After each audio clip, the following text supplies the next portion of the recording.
All right. Okay, I did my best to record or to edit in all my mistakes and what the engine said I should have done.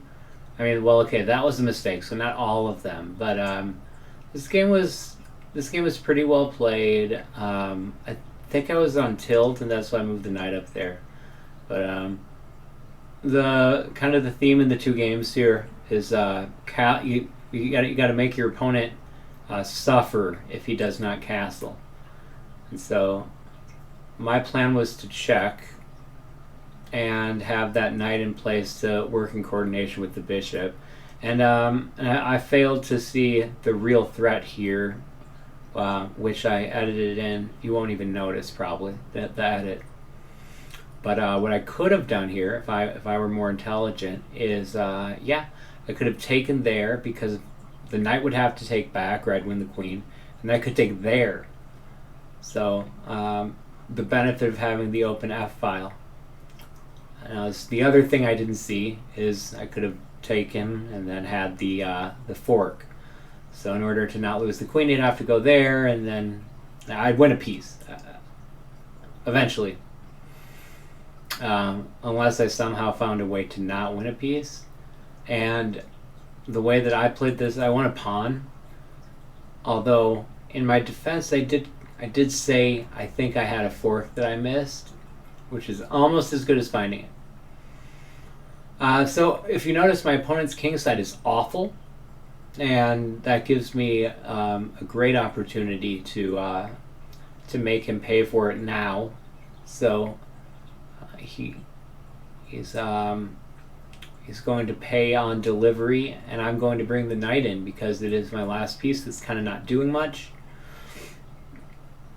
Now, as soon as I push e4, I'll be able to have both of my bishops coming at him. This looks like a scary move because you can push the pawn, but I can just have my queen slide over, and then he will not be able to take the knight because of the pin. So I believe that my plan here was to push e4, and now the reason that I move my knight to get out the way is because I will have my rook coming in. Then I'll push e4. I'll eventually push e4. And then I'll have both of my bishops coming at him, and he'll have to get out the way.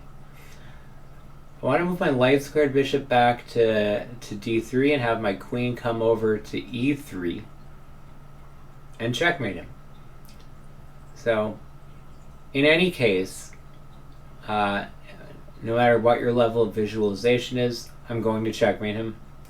I don't think he can stop it at this point. So this is a pretty cool checkmate. If you've never seen this before, and if you're kind of new to chess, even if you're not intermediate player, if you're not familiar with this kind of motif, it's an excellent checkmate that I recommend you kind of practice this pattern if you ever get a chance to. So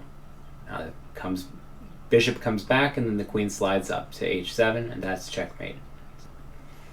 So second game, pseudo Catalan.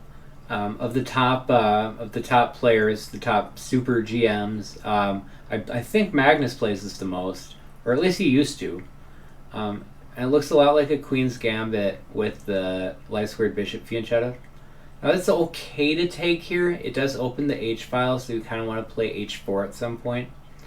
And the threat is that the knight comes down, and then you can actually take on h2 with the rook unless you have played a move like h4. So I've got my queen blocking that square, and now I'm gonna hit this diagonal with the light squared bishop. And now this was the one place that the engine said I could have done a little bit better. It said my opponent had to play that move for tactical reasons, and he moved the queen out instead. But I didn't see anything happening. I think it was the thing about pushing e5, e6. I'm sorry. I'll go over that after the game really quickly. But as you'll notice, my opponent has not castled yet, and that was that was my goal going in to these games. Was my rating fell below 1700 after I got tilted, I think. And so sometimes you have to just remind yourself, like, what am I doing? What am I doing wrong? And I know what I'm doing wrong is I'm not playing aggressively enough. And now this is probably like the only time you don't want to push e6. And so that's unfortunately, I think that is what I decided to do. And now there's one amazing idea that my opponent almost found that would have won him the game, but luckily he did not find it. And this game was really cleanly played by me for the most part, except that right there. I should have just taken back, honestly. But that's how the game ended, luckily for me. And I will... well, it didn't end there. There's a little bit more. After taking the knight, now rook b1 is going to pin the queen. And that is... they say pin it to win it. And that's a losing move for my opponent, because now the rook does not defend the d6 square. So after the bishop blocks, be able to take, queen takes, and then rook b1 will be checkmate after the queen blocks and the rook takes the queen. So can pre-move that and checkmate. Again, he resigned.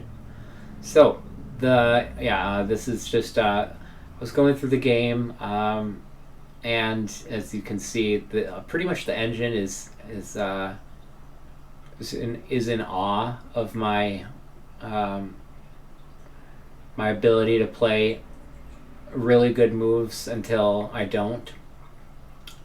So that's what I should have done. That's any way that you can get your opponent to delay castling is huge. Here it wanted me to push the queen around. I could have played a3, b4, but okay, no big deal. And then this was the idea that my opponent missed. That's really ridiculous, is that had he taken there, then I would have had a check, and then the queen comes back, which you're like, okay, so no big deal. But after checking, you have to trade queens, because if you don't, say the queen comes back to like some square that it wouldn't really go back to, but if it goes there, then checkmate.